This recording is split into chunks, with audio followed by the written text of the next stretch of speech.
Praise the Lord.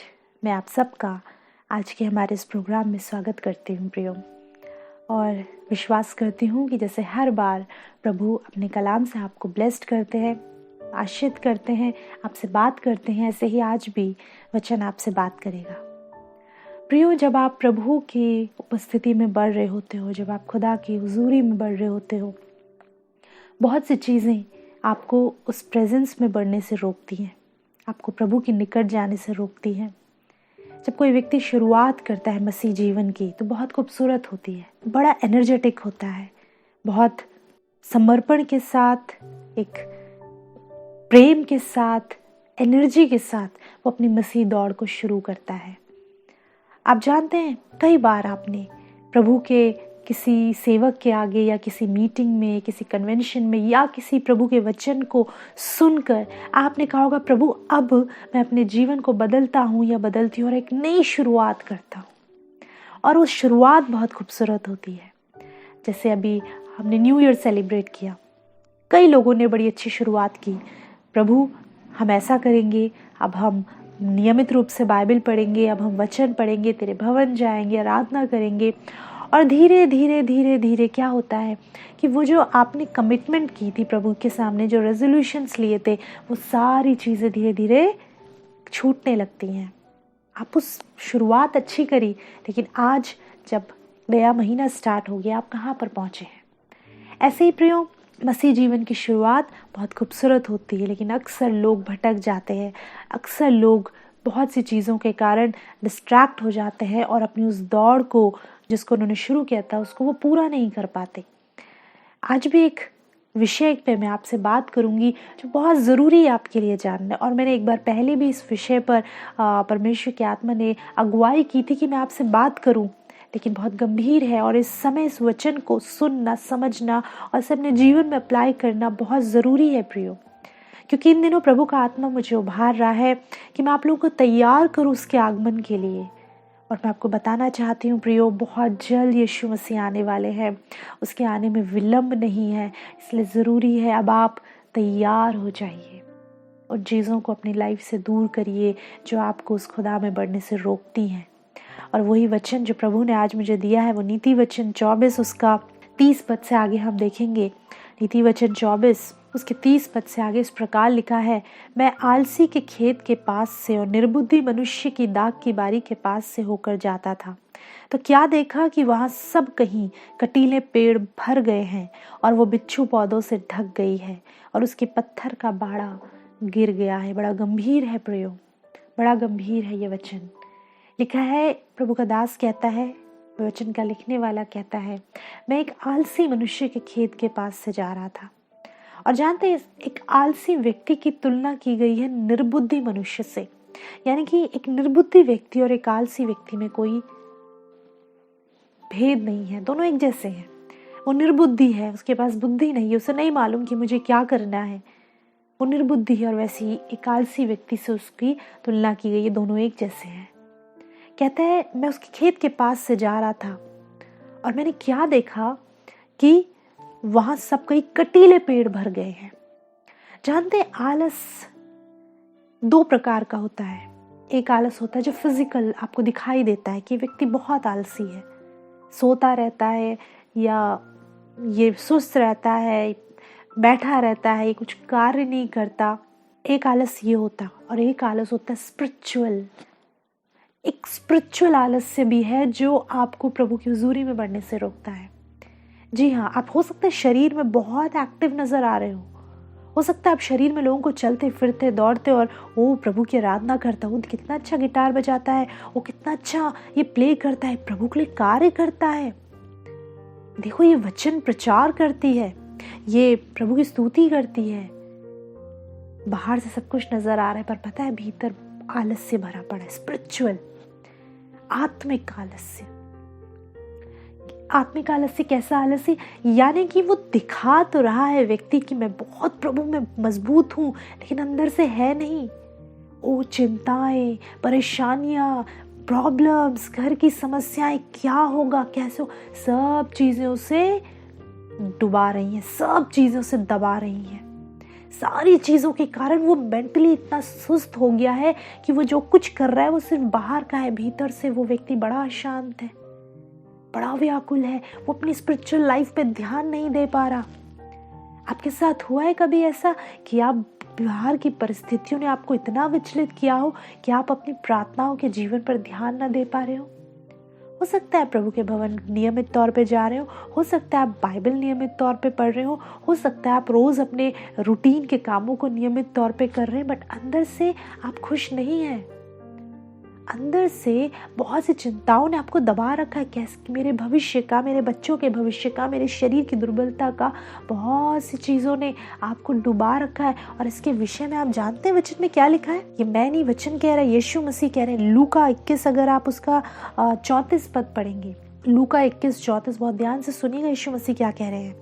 इसलिए सावधान रहो, ऐसा ना हो कि तुम्हारे मन खुमार और मतवालेपन और इस जीवन की चिंताओं में सुस्त हो जाएं।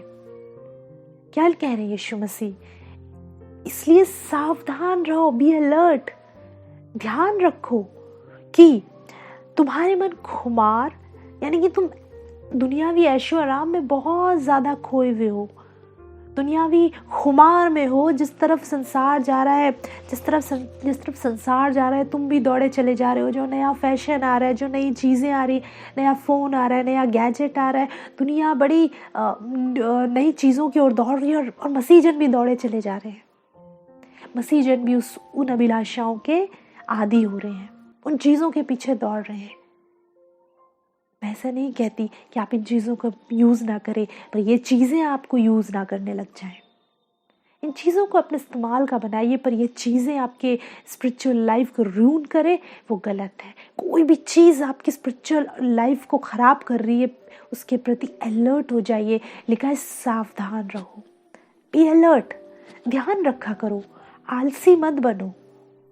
यहाँ पे लिखा है, मैं एक आलसी व्यक्ति के खेत के पास से जा रहा था और वहां सब कहीं कटीले पेड़ उग गए। वो कटीले पेड़ क्यों उग गए? क्योंकि उस आलसी और उस निर्बुद्धि मनुष्य ने अपने खेत की देखभाल नहीं करी। उस आलसी और निर्बुद्धि मनुष्य ने ध्यान नहीं दिया कि मेरे खेत में जंगली कटीले पेड़ पौधे उग रहे हैं, मुझे उन्हें हटाना है। वो एक चीज़, वो दो चीज़, वो दो बुराइयां, वो तीन, वो चार, उस व्यक्ति ने ध्यान नहीं दिया। धीरे धीरे उन्होंने उसके पूरे खेत को ऑक्यूपाई कर लिया, पूरे खेत पर कब्जा कर लिया। पूरे खेत में अब कटीले पेड़ नज़र आ रहे हैं।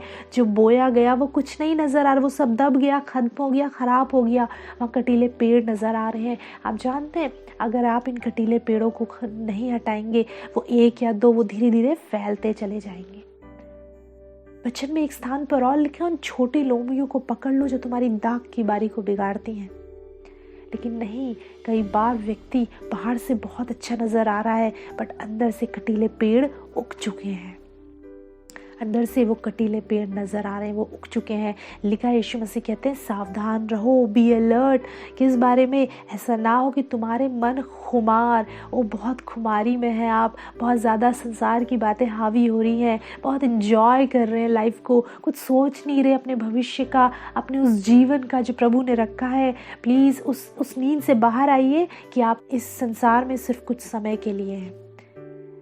इस बात को जितना जल्दी आप समझेंगे, उतना जल्दी आप प्रभु के उस राज्य के लिए खुद को प्रिपेयर कर सकते हैं।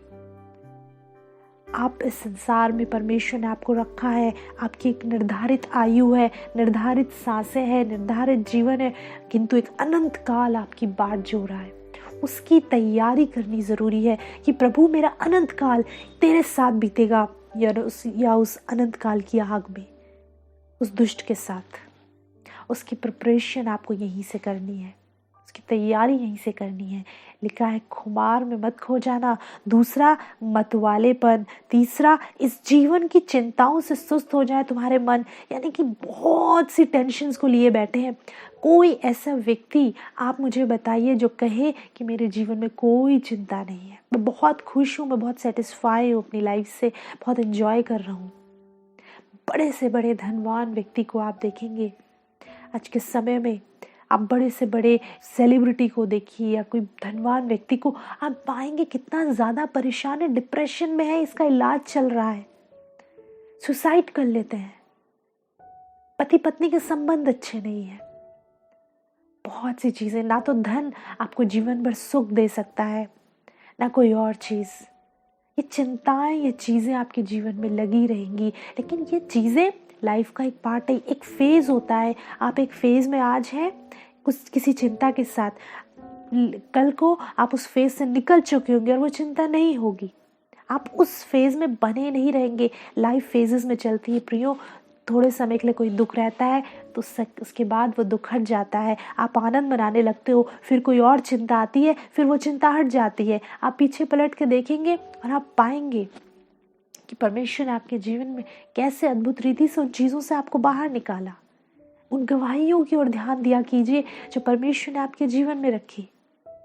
क्यों प्रभु का दास दाऊद बार बार अपने भजन संहिता में लोगों को रिमाइंड कराता है, प्लीज गो बैक, जाओ पीछे और देखो खुदा ने तुम्हारे लिए क्या क्या अद्भुत काम करे हैं। कैसे खुदा ने लाल समुद्र को 2 भाग करा। कैसे भूल सकते हो कि उसने चट्टान में से तुम्हें पानी पिलाया। कैसे भूल सकते हो कि उसने उस कड़वे पानी को मीठा कर दिया। कैसे भूल सकते हो कि उसने तुम्हें आसमान से मन्ना खिलाया। कैसे भूल सकते हो कि उसने तुम्हें अनेकों युद्ध जिताए।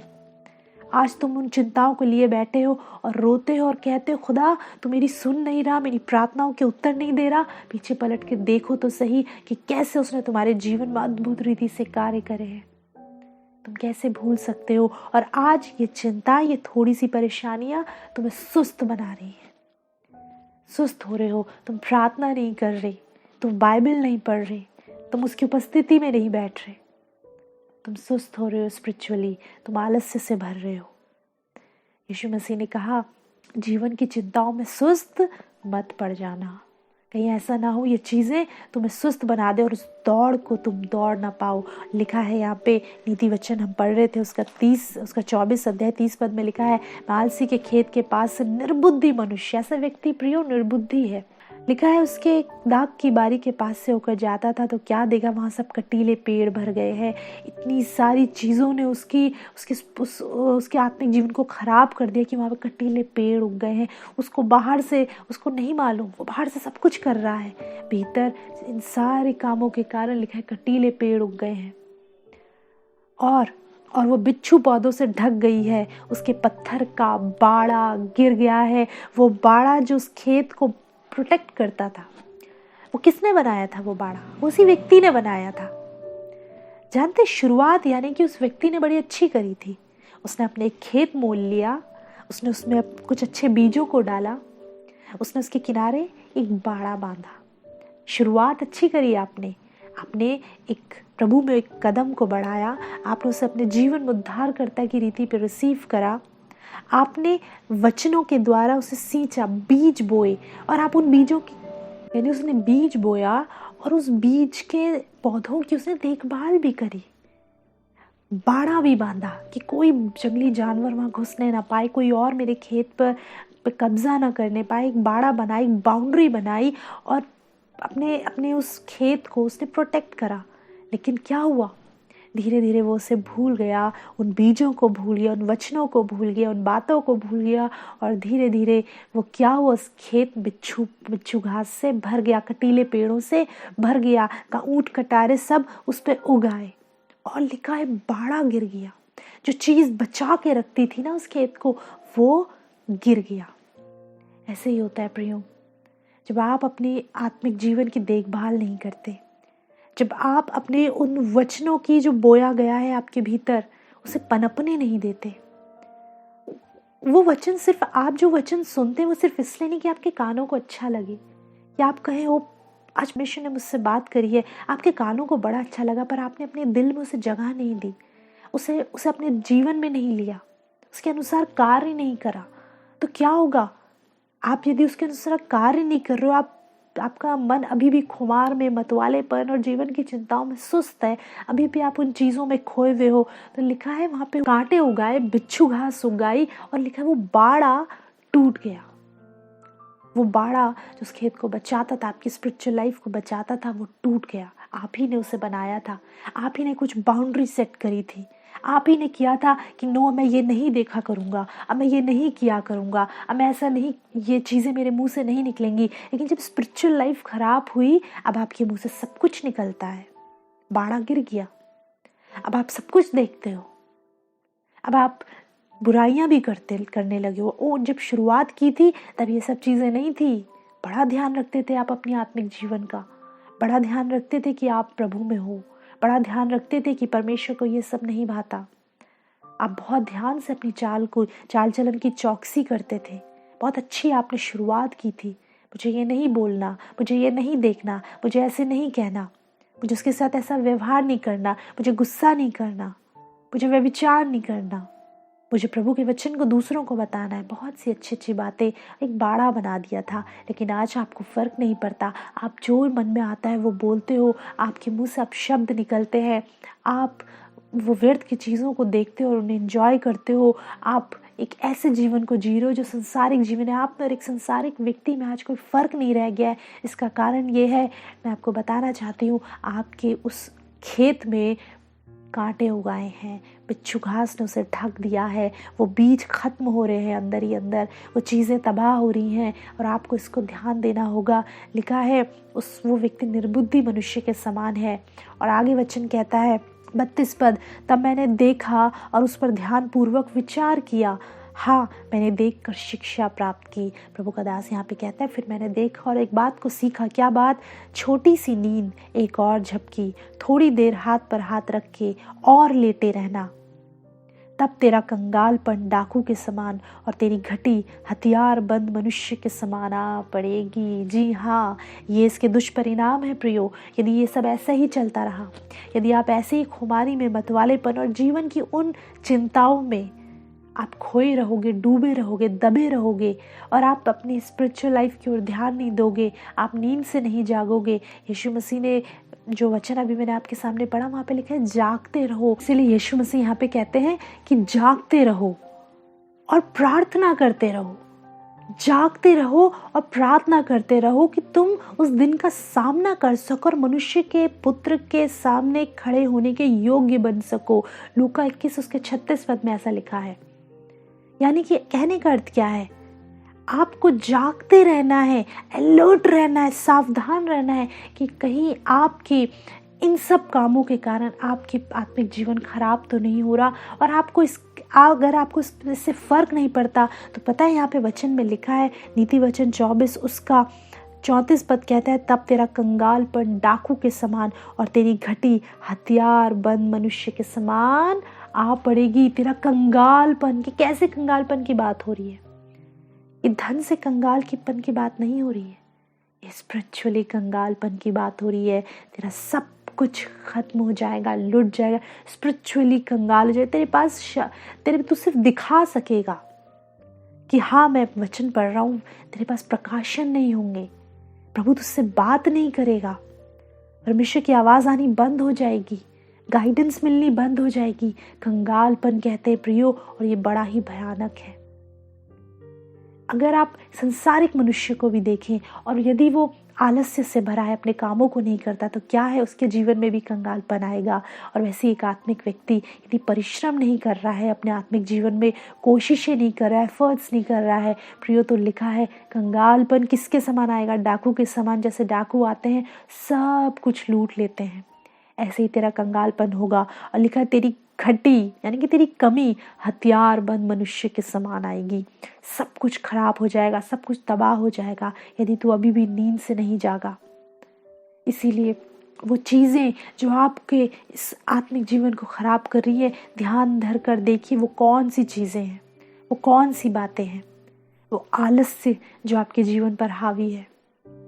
यीशु मसीह ने क्या कहा? इसलिए जागते रहो और प्रार्थना करते रहो। जागते रहो और प्रार्थना करते रहो। आपको जगाएगी भी प्रार्थना। प्रार्थना के द्वारा ही आप जागोगे भी, और जब जागोगे तो फिर प्रार्थना करोगे। प्रार्थना बहुत ज़रूरी है प्रियो, ये आपको जगाती है नींद से। प्रार्थना का अर्थ सिर्फ ये नहीं है कि आप बैठे और आपने अपनी प्रार्थना के विषयों को एक एक करके प्रभु के आगे रखा और आमीन कह के उठ गए। प्रार्थना करती है कि जब आपने प्रभु के आगे अपनी बातों को रखा और आप ठहर कर बैठ कर परमेश्वर की आवाज़ को सुनने के लिए आप बैठे हो, आप सुन रहे हो कि प्रभु मुझसे क्या बात कर रहे हैं, और प्रभु की उस होली स्पिरिट की गाइडेंस में आप बढ़ रहे हो, वचनों को आप पढ़ रहे हो, सिर्फ पढ़ नहीं रहे हो, उनके द्वारा अपने जीवन में सुधार ला रहे हो, करेक्शंस को ला रहे हो कि आज प्रभु का वचन मुझसे ये कह रहा है और मुझे अपने जीवन से इन बातों को दूर करने की बहुत ज़रूरत है। सीरियस हो जाइए अपने जीवन को लेकर प्रियो, सीरियस हो जाइए। वचन में लिखा है, कहीं ऐसा ना हो कंगालपन तुझ पर आ पड़े, वो घटी तुझ पर आ पड़े, खुदा बात करना बंद कर देगा, खुदा की मीठी शीरीन आवाज़ सुनना आप बंद कर दोगे। उसके बाद कितने आप एफर्ट्स करते रहो, दुनियावी कितनी कोशिशें करते रहो, कुछ हासिल नहीं होगा। चिंताएं दबा डालेंगी, बिच्छू घास से खेत ढक चुका होगा, ऊंट कांटों से आपके खलिहान तबाह हो चुके होंगे, बाड़ा गिर चुका होगा और आप बैठे सोच रहे होगे कि मेरे जीवन में ये सब कैसे और क्यों हो गया। इसलिए ज़रूरी है उस बाड़े को दोबारा से बनाइए यदि वो गिर चुका है। दोबारा से अपनी बाउंड्रीज़ को सेट करना सीखिए, बाउंड्रीज़ में रहना सीखिए कि आप प्रभु के जन हो, कैसा जीवन आपको जीना है। आपका जीवन और एक अविश्वासी का जीवन में फ़र्क दिखना चाहिए, परमेश्वर को भी, दूसरों को भी और स्वयं आपको भी। आपके जीवन में और एक अविश्वासी के जीवन में फ़र्क होना चाहिए। आपकी बोलचाल बड़ा ध्यान दिया करिए, आप क्या बोल रहे हैं, क्या कह रहे हैं, बड़ा ध्यान दिया करिए। यदि दूसरा व्यक्ति आपसे अपनी समस्या को डिस्कस कर रहा है तो कहीं आप उसकी समस्या में खोकर उसके समान चिंता तो नहीं कर रहे, क्योंकि आप एक विश्वासी जन हैं। आपकी वाणी विश्वास की वाणी होनी चाहिए, आपकी वाणी फेथ की वाणी होनी चाहिए, आपके कार्य फेथ के कार्य होने चाहिए। आपका जीवन सिर्फ बाहरी दिखावे का जीवन नहीं, आत्मा से परिपूर्ण, प्रार्थनाओं से परिपूर्ण, वचन से परिपूर्ण जीवन होना चाहिए। यीशु मसीह कहते हैं तुम उमड़ने लगोगे, मुझ में से पियोगे तो स्वयं उमड़ने लगोगे। ना सिर्फ तुम मुझसे अपनी प्यास को बुझाओगे, स्वयं एक सोता बन जाओगे। ये है एक मसीह जीवन, ये है जो यीशु मसीह और प्रभु आपसे चाहते हैं कि ना सिर्फ आपके जीवन की चिंताएं दूर हो, आप दूसरों के लिए भी आशीष का कारण ठहरे।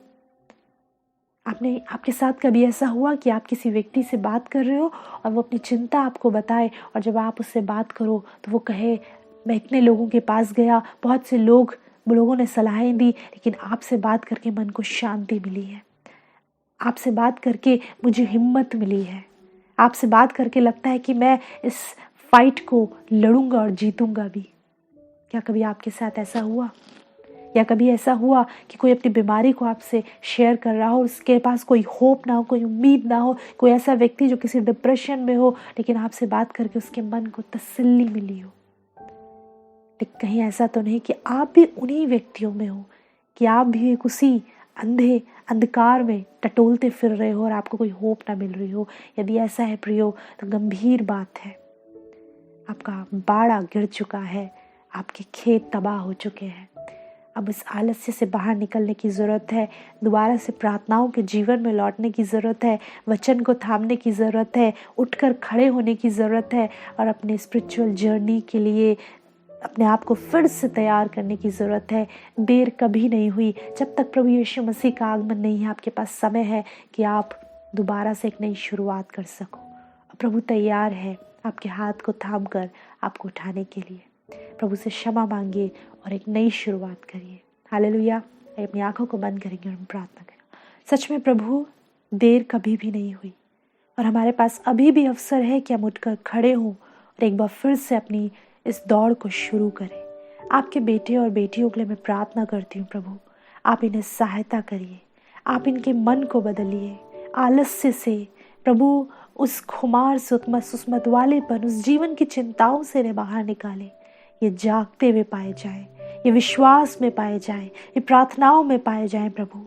कोई भी चीज़ इन्हें प्रभु तुझसे अलग ना करने पाए। ओ प्रभु जो यीशु, जब आपका आगमन बहुत नज़दीक है, आपका वचन कहता है कि तुम परमेश्वर उस आने वाले दिन का सामना करने, मनुष्य के पुत्र के सामने खड़े होने योग्य बन सको। अनुग्रह करिए प्रभु कि आपके लोग आपके सामने खड़े होने योग्य बन सके। हर एक बच्चे, जवान, बुजुर्ग के लिए मैं प्रार्थना करती हूँ। इनकी चिंताओं को दूर करिए प्रभु, इनकी फ़िक्रों को दूर करिए, ताकि प्रभु इन सब बातों से आज़ाद होकर या आपके पीछे प्रभु ईमानदारी से, विश्वास, योग्यता के साथ चल सके। हर एक जन को आपके हाथों में सौंपते हैं प्रभु, और यदि कोई आज फिर एक नई शुरुआत करता है तो उसके हाथ को आप थाम लीजिए। धन्यवाद हमारी प्रार्थना को सुनने के लिए। प्रार्थना प्रभु यीशु मसीह के नाम से पिता से मांगते हैं। Praise the Lord, hallelujah. परमेश्वर आपको बहुत ब्लेस करे। और प्रियो, यदि आपके कुछ विषय हैं जिनके लिए हम प्रार्थना करें, आपकी प्रेयर रिक्वेस्ट हैं या आपके सवाल हैं, तो आप हमें कॉल कर सकते हैं। कॉन्टैक्ट डिटेल स्क्रीन पे हमें कॉल करिए। हमारे प्रेयर वॉरियर्स आपसे बात करेंगे और आपके लिए प्रार्थना करेंगे। हमारा ये प्रोग्राम एवरी सैटरडे और मंडे दोपहर 12 बजे आता है इसी चैनल पर। आप ज़रूर से देखिए और प्रभु में ग्रो करते जाइए। ये एपिसोड यूट्यूब पर भी अवेलेबल है, तो आप लोग वहाँ भी देख सकते हैं। और देखिए और प्रार्थनाओं में बैठिए और हमेशा परमेश्वर के वचनों से भरे रहिए। हालेलुया। अगले सप्ताह प्रियो हम इसी चैनल पर आपसे दोबारा मुलाकात करेंगे। तब तक प्रभु यीशु मसीह में आप सभी को हमारा सलाम।